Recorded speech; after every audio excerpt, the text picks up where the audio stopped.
Bueno, y como lo anunciamos el día de ayer, José Hélice reemplazará a Kluber Aliaga como ministro del Interior, una cartera donde sin duda hay una serie de problemas, una cartera, un sector, el sector interior, donde ha habido muchas críticas, ha habido mucha inestabilidad y que esto evidentemente se ha agravado a razón de la crisis política que vivimos, donde hubo manifestaciones, la gente salió a las calles porque estaba en desacuerdo con el régimen del señor Manuel Merino y hubo excesos policiales, hubo más de 200 heridos, hubo 2 chicos muertos, luego hubo una pasada retiro de 18 generales para que asuma la comandancia general el general Cervantes, y esto evidentemente mantiene muy movido el sector. Estamos con Iván Lanegra, profesor de Ciencias Políticas de la Universidad Católica, de la Universidad del Pacífico y además secretario general de Transparencia. Señor Lanegra, ¿cómo está? Muy buenas noches. Buenas noches, Omar, ¿cómo está? Le pediría, señor Lanegra, una reflexión general antes de entrar a temas muy particulares de lo que vive este sector, no solo ahora, que hoy la cosa se ha intensificado más, qué duda cabe, con 3 ministros en tan pocos días, pero es un sector donde la rotación es frecuente. Me parece que los ministros duran 5 meses en los últimos 5 años. La seguridad ciudadana es un tema que aparece continuamente en las encuestas del país como uno de los problemas más importantes, y pues eso tiene a su vez como correlato la demanda de respuestas efectivas, ¿no?, de políticas que permitan atender esta cuestión de la inseguridad. Y durante pues los últimos años, ¿no?, los distintos ministros de Interior han intentado de alguna manera enfrentar esa situación y han tenido serias dificultades, ¿no? Y el problema de fondo es que para resolver estas cuestiones se requieren, como pasa en cualquier ámbito del Estado, reformas pues profundas. Y hacer una reforma en una institución de la complejidad de la Policía Nacional del Perú y hacer reformas en los temas de seguridad no es una cuestión sencilla, menos en momentos de crisis, ¿no? Y por lo tanto todo eso ha originado una inestabilidad y precariedad dentro del Ministerio del Interior, cuestión que ahora se ha visto pues reforzada por la situación general de inestabilidad política que vive el país. Se han combinado 2 inestabilidades, ¿no?, la del sector y la política del país, ¿no? Creo que ambos elementos se han combinado y han generado esta situación que estamos viviendo en estas últimas semanas. Ahora, yo sé que es necesario, y así lo recomienda incluso la propia Comisión Interamericana de Derechos Humanos, tras visitar nuestro país y conversar con los diversos actores que han sido testigos de esta crisis política, que es necesario una reforma o una modernización, usando las palabras del presidente Sagasti, dentro de la Policía Nacional del Perú. Pero uno se pregunta si este es el mejor momento para emprender cambios estructurales, donde vas a encontrar evidentemente resistencias en un gobierno de transición, y que hay que recordar, porque es importante ponernos en contexto, de un gobierno que nace de una crisis social y que nace finalmente de quizá la vergüenza de algunas bancadas y que deciden poner al señor Francisco Sagasti porque era lo que menos resistencia iba a generar en la población, pero es un gobierno que nace del Parlamento finalmente. Tienes toda la razón. Una reforma de este alcance requiere un nivel de legitimidad que solamente puede provenir de las elecciones.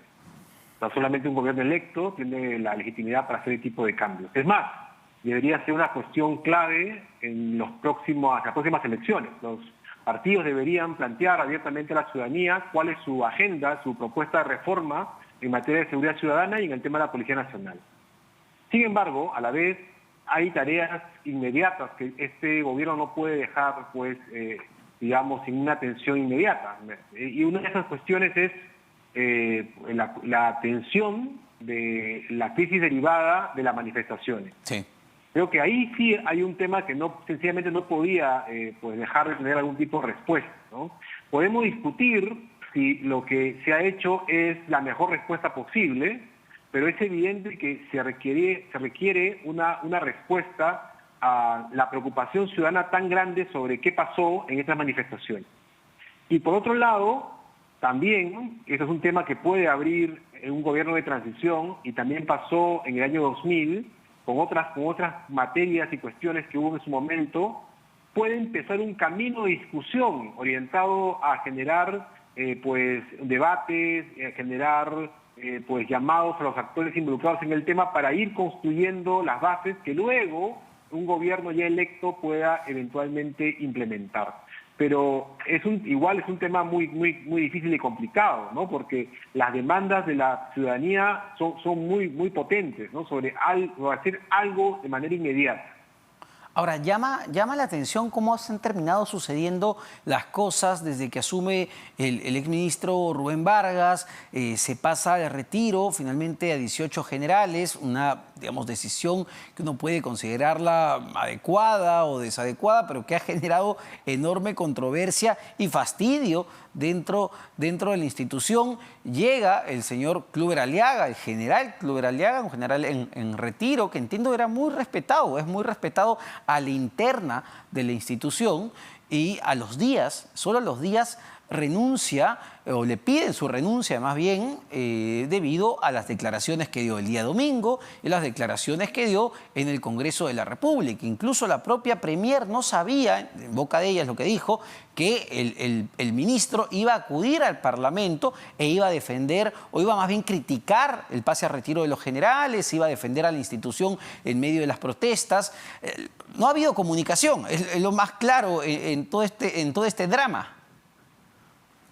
Pues aquí hay dos cuestiones, ¿no? Primero está la decisión inicial de designar al ministro Vargas, ¿no? Creo que fue una primera decisión que era clave, ¿no? Porque era evidente en ese momento en el cual asumió el gobierno de transición que el tema de la policía y su actuación era un asunto crítico, ¿no? Sobre el cual se iban a pedir cuentas. Entonces la primera designación era clave, ¿no? Y claro, como consecuencia de una serie de problemas que se produjeron durante esta gestión y que generaron rápidamente una crisis, se vino esta respuesta casi apurada, ¿no? De designar al nuevo ministro Aliaga. Y bueno, y parece que los filtros o las cuestiones que debieron haber permitido una elección mejor no ocurrieron. Y ahí viene ya un tercer elemento, ¿no? Que ya es el comportamiento personal de un funcionario, ¿no? Porque desde luego las personas que son parte de un gobierno, desde luego pueden tener discrepancias con el presidente del Consejo de Ministros o la presidenta en este caso, o con el presidente de la República. Pero esas discrepancias se resuelven al interior del gobierno, ¿no? No es un mandato para decidir, digamos, de manera independiente, sin coordinar, sin ser coherente con el resto del gobierno, ¿no?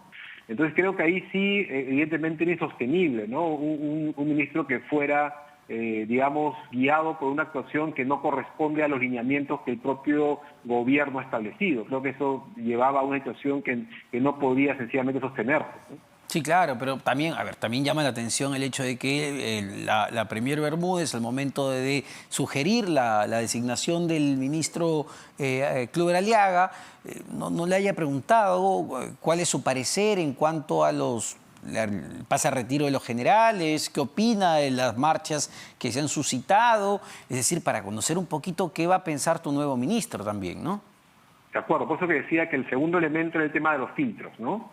Tú cuando designas a una persona, particularmente en una responsabilidad de este alcance, tienes que tener una cierta claridad, ¿no? Sobre la persona, pero también sobre sus ideas en la medida que estén alineadas con los objetivos del gobierno, ¿no? Si no, evidentemente esa posibilidad de discrepancias aumenta, ¿no? Pero ya en el gobierno también, o sea, hay también una responsabilidad personal de la persona que acepta un cargo, ¿no? Porque evidentemente lo acepta entendiendo que está también esa persona alineada con los intereses del gobierno, ¿no? Claro que sí, claro que sí. Ahora ya mirando el mañana, el futuro que realmente parece bastante largo, hasta julio del 2021, ¿cómo ve la designación del señor José Elise, que tiene una trayectoria sumamente destacable, no solo en el Congreso de la República como ex oficial mayor del Congreso, en la PCM como secretario general, también como secretario de la Presidencia de la República? Sin embargo, me da la impresión, revisando su hoja de vida,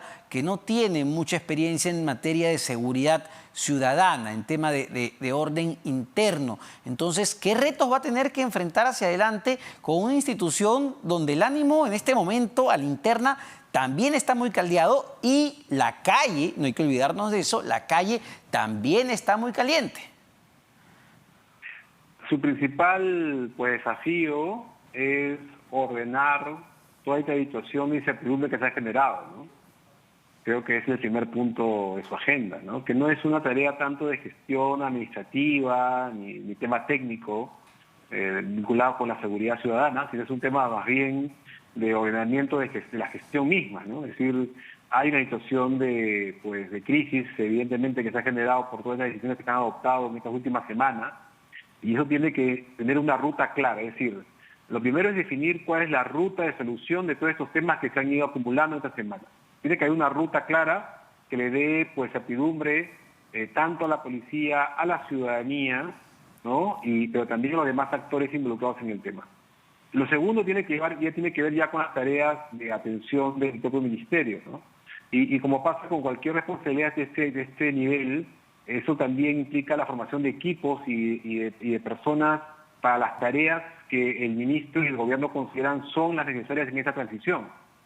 Y esas tareas, por ejemplo, tienen que ver con hacer algunos ajustes y cambios inmediatos vinculados a la manera en la cual la policía, por ejemplo, está enfrentando los temas de los conflictos sociales, pues tendrá que tomar medidas para que los equipos en esa área se refuercen.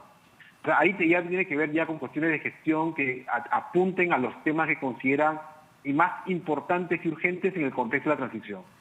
Pero ya los otros temas de la reforma de fondo, como hemos dicho, ya nos corresponden a este gobierno, ¿no? Ya corresponden esos temas de la implementación seguramente al gobierno que se instale en julio del próximo año. Perfecto, señor Lanegra, muchas gracias, muy gentil siempre por esta reflexión, por este análisis.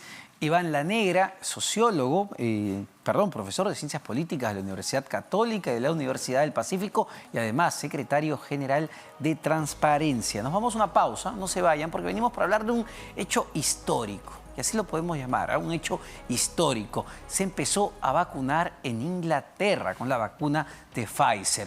¿Cuán cerca está el Perú de que empiece a pasar eso, de que empiecen a vacunar, a que se empiece a distribuir y aplicar la vacuna en nuestro país? Lo conversaremos después de la pausa.